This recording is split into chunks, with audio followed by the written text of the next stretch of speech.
Hello and welcome back to Football League World TV. It's Monday morning, so it could be only time for the weekend review. Obviously, international breaks here, but a few games of League One and plenty of League Two action to dissect from the weekend. I'm your host, George Dagless. Joining me this week are Ben Wignall and Billy Mulley. Ben, how are you getting on? How was your weekend? Very good, very quiet. We've obviously no championship football. Obviously, being a Preston fan, it's the worst probably time to have a break when we've won a couple on the bounce, but it'll soon be back. But League 1 and 2 taking focus this weekend.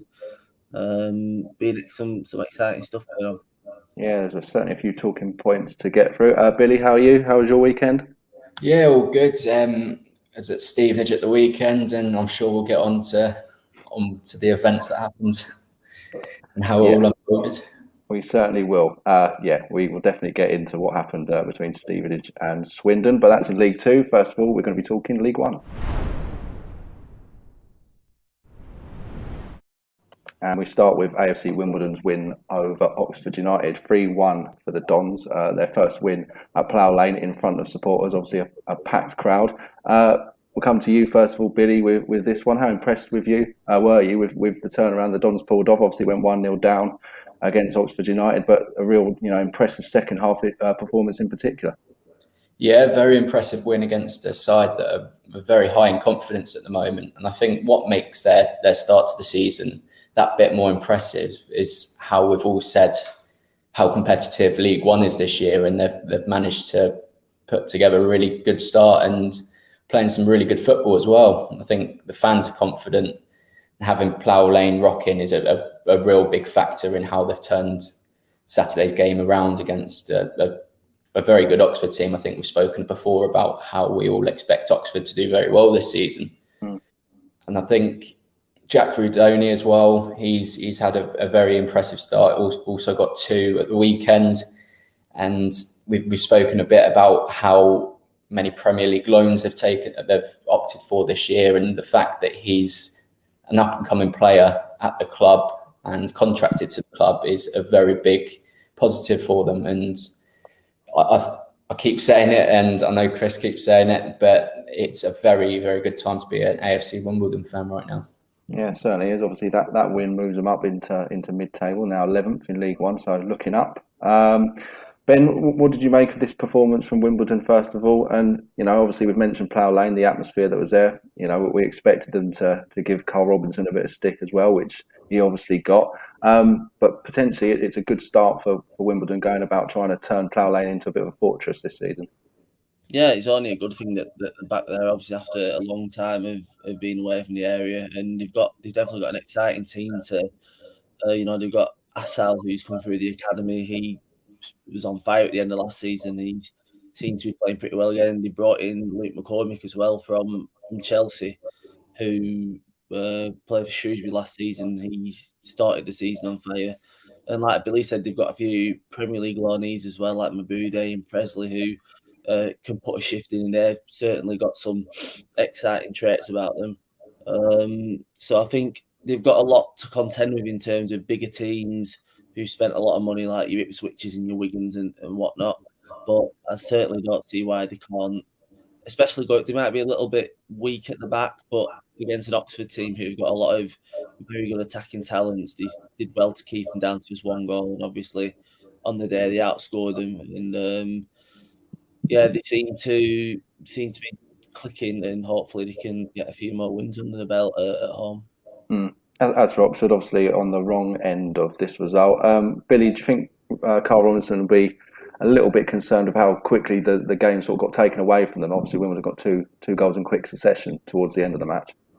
Yeah, I don't think he'll be too impressed with that, but I don't think that changes the grand scheme of things, that they have made a decent start to the season and they are playing football in the right way. And I don't expect them to drop too far off the top of the division. So I think it's perhaps got sucked into the atmosphere at Plough Lane and how quickly it all turned around for his team. But at the end of the day, I don't think it will change the overall picture at the club. And they've made a decent start, and there is still lots to be excited about in this Oxford team. Going forward, they look threatening every time.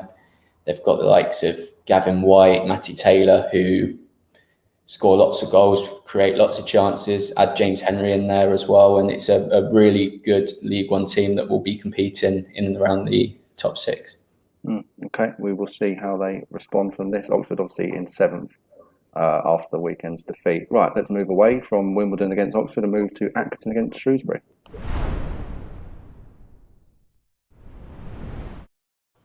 And it was a narrow win for Stanley, but they won't mind. Joel and Bungo getting the all-important goal. Ben, what are you expecting from him this season? Obviously, he's in on loan from Burnley. Yeah, well, I think Burnley rated him quite highly because he was in a few of the squads and came up. I think he played against Leeds late on last season.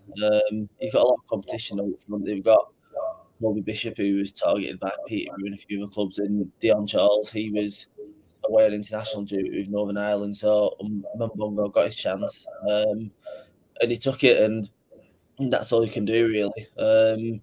John Coleman's always brought quite a few like Premier League loanees, Championship loanees into the club, and Mbongo's another one of those who could really build a platform for himself at Accrington. Obviously, he would have to move from the area, being close to Burnley, so he's probably settled in very well. With Charles coming back from international duty next week, will he stay in the squad? Maybe. You probably shouldn't change a winning team if you don't have to, but it's definitely a tough job for Coleman to decide which 2 strikers he plays out of 3, because they all seem to have started the season pretty well. Yeah, I mean, obviously Accrington now are joint top in League One. Obviously, goal difference is keeping Sunderland just above them. But, again, it's been another really good start for Accrington this year. Do you expect them to stay up there this season, Ben? I mean, obviously, we've seen them, in the last few seasons in League One do pretty well. But could this be the year where they push that a little bit further and potentially challenge to get into the Championship there, they believe? They could do. I mean, we've seen teams like Yeovil get into the Championship when you least expect them to. So, obviously, they've got one of the lower budgets in the division, but I think they fended off some decent offers for the likes of Bishop and Charles this summer. So, Andy Holt, he's very outspoken on Twitter, but he's one of those owners that very passionate about the club. He's redeveloped the Wham Stadium, and there seems to be a very good mood around the club. Obviously, he's got big hitters to compete with, your Sunderlands, your Wigans and your Ipswiches. But I don't see any reason why they won't be in and around the playoff places again. They started last season very well, and around March, April time, they tailed off. I think they had a few very big losses. I remember they lost 7-0 to Peterborough, which wasn't that was what in the midst of a very bad run for him. But they've started very well this season. They can't complain whatsoever, and it's all about maintaining that. And they've certainly got a decent enough squad to put forward a challenge, I think. Yeah, no, I think you're right. I certainly think they're going to be there or thereabouts potentially this season. Billy, we'll come to Shrewsbury now, who have had a start of, opposite proportions, I think you could say, to Accrington. Just the one win on the board from their opening 6 games, which obviously came the weekend before last against Gillingham. Back to losing ways, though, unfortunately, at Accrington. Seemed to be a little bit of unrest as well on social media. Some calling for Steve Cottrell potentially to be given the sack. Some others taking exception with those above him. Some rumours as well of a bit of a few crosswords between supporters and players towards the end of the game. What do you make of the situation there at the moment? Yeah, it's definitely not good at the moment. I think last week gave them a little bit of a glimmer of hope that they could get back to the good form that they've seen last season, but I don't think they've strengthened enough in this increasingly competitive League One. I think the standard of the division has obviously improved a lot, and Shrewsbury just haven't, and they've become victim of not strengthening enough to meet the demands of the division. I think there definitely has to be pressure on Cotterill. 5 losses out of 6, all those defeats without scoring a goal. So there's definitely problems within that side. But I think given the window's just shut, I think he deserves at least a month to sort of prove himself and assemble a squad that he best feels will compete at this level. So in a month's time, I think that's when a big decision should be made, and if they continue the way they are, that's pretty much a certain. Okay, we'll see how they get on. Shrewsbury currently 22nd in League One after that particular defeat. One more League One game to touch on. That's Cheltenham's draw with MK Dons. Carl Joseph was on the score sheet for the home side at the weekend, obviously on loan from Swansea. We know that he's played in League One before with Wigan. Ben, what do you make of Joseph? Is he set for a big season? This could be the season where he, really shows why Swansea obviously brought him in. Yeah, well, they had a lot of big clubs after him this summer. You had like your Tottenham, your Celtics, your Rangers, who were apparently interested, and Preston were apparently after him as well. So I kept a close eye on what he was doing.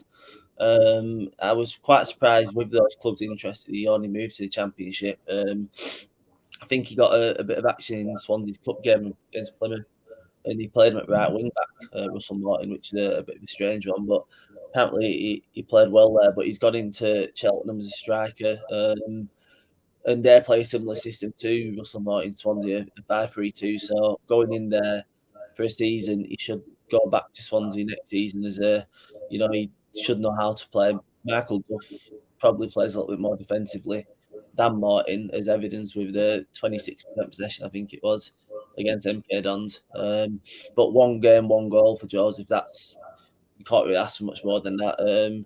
Obviously, his time at Wigan in the first team was pretty brief. He suffered an injury around January transfer window, which in the end might have been a blessing in disguise, because they could have lost him for very cheap back then when they were still having a few financial issues.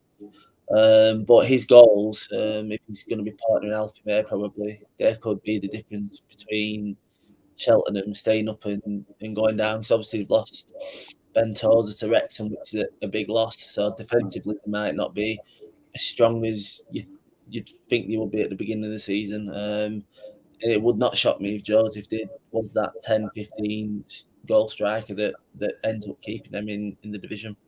Okay, yeah, that draw leaves Cheltenham at 16th in the League One table. As for MK Dons, they're 10th after the draw.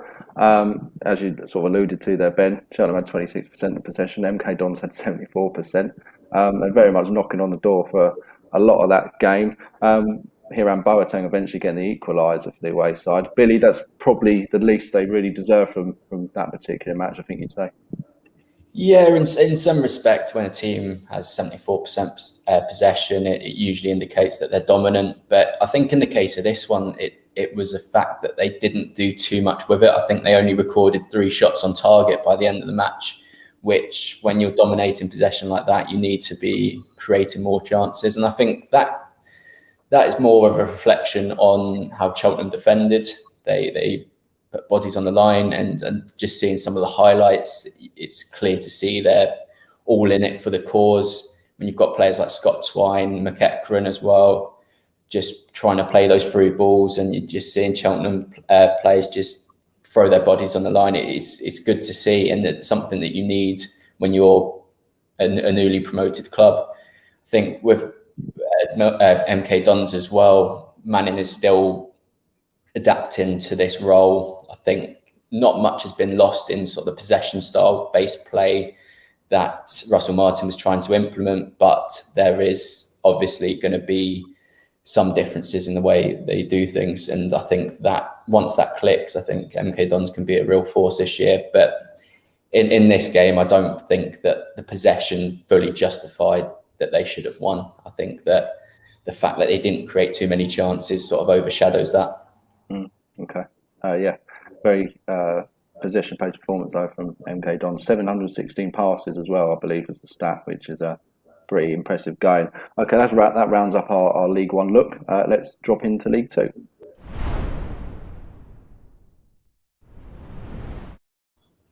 And we'll start with Stevenage against Swindon, which Billy was at, and certain events transpired towards the end of the game, which we'll get onto in a minute. But first of all, let's talk about what happened during the game, Billy. It was 1-1 between the two teams. Ben Coker get his first goal, his first since the 2015-16 season, opening the scoring for the hosts. And then, of course, Jack Payne got a late penalty for Swindon to even it up. What did you make of what you saw on Saturday? It was actually a really good League Two contest. Stevenage, sort of their front three, very dynamic, cause a lot of problems, and then Swindon played some very, very good football for League Two. So it was a very evenly contested game. Going into the first half, probably Swindon just about edged it in terms of the chances they created, And then 7 minutes into the second half, Ben Coker does really well to latch onto a probably misplaced pass from Jake Taylor, gets in and finishes like a striker from a right wing position, which was quite weird from the left back. But Swindon didn't really have too many answers. They kept possession quite well, but yeah, as it got into injury time, balls came into the box and I couldn't quite see it from my angle, but Scott Cuthbert was adjudged to have fouled Ben Gladwin, I think it was, and then Payne stepped up and equalised, and the scenes that happened afterwards were quite ugly and something that you don't want to see too much in football, but at the same time it shouldn't diminish the fact that it was a very good game of football. Yeah, I mean, of course, Stevenage had sort of appeals for a late penalty as well, didn't they? Yeah. Towards the end of that. Yeah, they did, and again, it was it was quite difficult. I think the first penalty that was given was quite a close call. The second one was equally quite a close call, and two decisions that could have gone either way, really. So Stevenage might feel hard done by, but I think in total honesty, a 1-1 draw was about right. Obviously, yeah, as you mentioned there, some off-field matters didn't exactly help things, I suppose. I guess it's not the most positive thing to write about, but yeah, we can move on. And obviously, both teams get a good point from that game. That leaves Stevenage in 12th and Swindon in 4th. Let's move away from that one.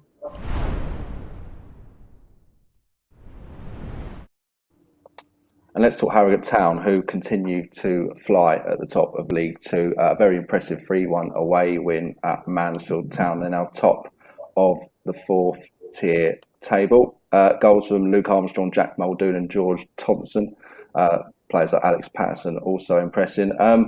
Ben, let's come to you on Harrogate. What have you made of their start so far? I mean, you know, they're going to start believing that potentially they're a real contender for promotion this season. Yeah, they're definitely a surprise package. Going to a team like Mansfield, who a lot of people always think are going to be up there, they've invested in a pretty strong squad and a strong manager in Nigel Clough. So for Simon Weaver to take his team and get all 3 points there just to continue their start to the season is massive. They seem to have goals coming from everywhere, all over the park. Obviously, Patterson's got a few from midfield, Muldoon's scoring, and they've got Jack Diamond back for a second spell as well from Sunderland, which I think is a massive signing because he was on the periphery of the Sunderland team last season, and obviously McGeady and Gooch have got those kind of places locked down now, so he's going to get a little bit more experience. But I think another important thing that they've got is quite a few of the players that are still in the lineup or have come through from non-league. Your Muldoons, Thomason, Warren Burrell, they've all got the promotions from the National League and some of them from the National League North. So they've been stepping up to this kind of level and they're clearly flourishing. They've already, hopefully they won't drop off for them because they finished in mid-table last season, which was a good debut season in the Football League. But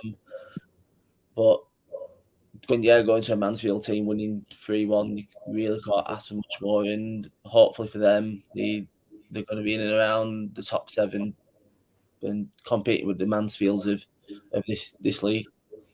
Yeah, certainly a good result for Harrogate. Obviously, Mansfield will want to bounce back. They're now 14th in League Two. The Stags 3 defeats on the bounce after that game.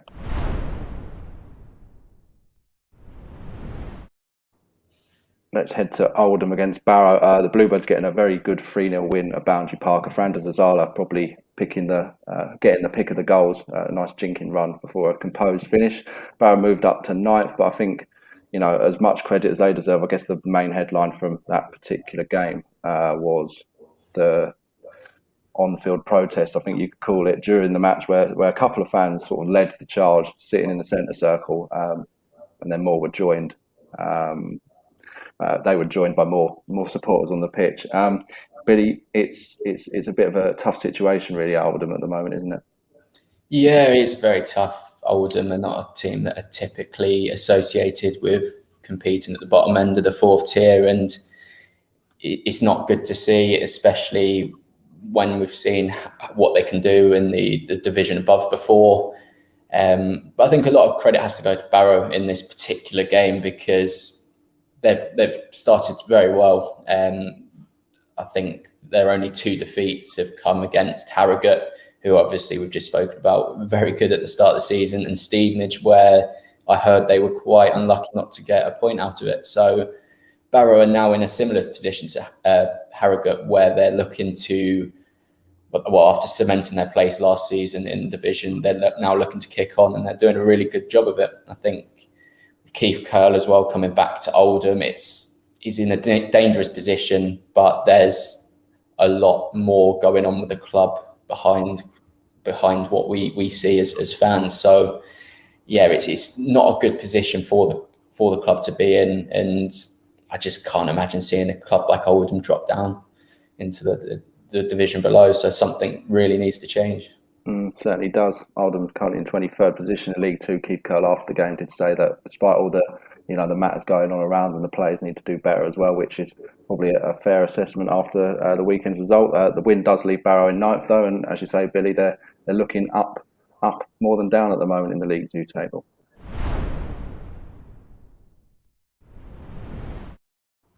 And finally, we come to Carlisle United's win over Salford, 2-1 to the Cumbrians. Dickinson and Mellish on the score sheet for the hosts.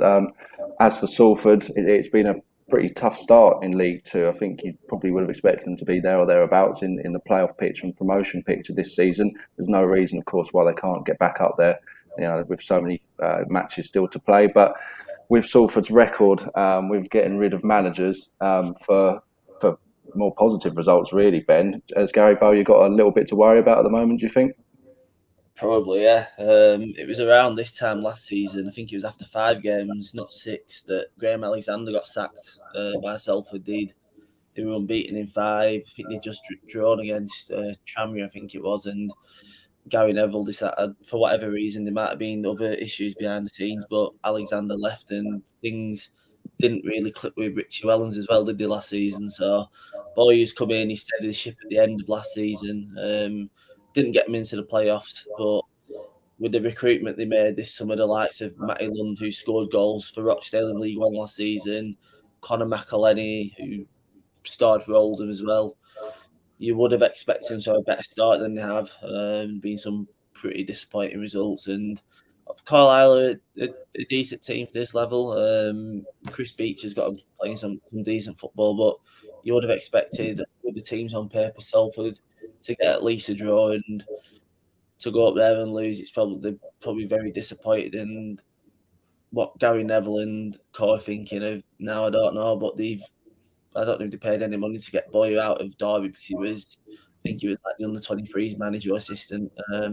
So he's coming from there, and he's got experience at higher levels, Boyer, managing, but it doesn't seem to be working out at the minute. Whether he might get another month or so to try and change things, perhaps, but with Salford's record of managers, it probably doesn't look good right now for him.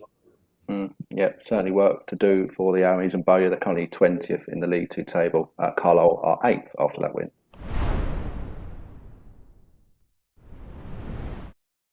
And that brings an end to the weekend review here on Football League World TV. Ben and Billy, thank you very much for joining me this morning. Keep with Football League World TV at 2 p.m. this afternoon. Sam Rourke, our chief editor, is going live with the Birmingham fan takeover, so that's definitely one to watch for Blues fans. And that pretty much brings up the weekend review to an end for this week. Thanks again for joining us. Subscribe to our YouTube channel if you can, and we'll speak to you soon.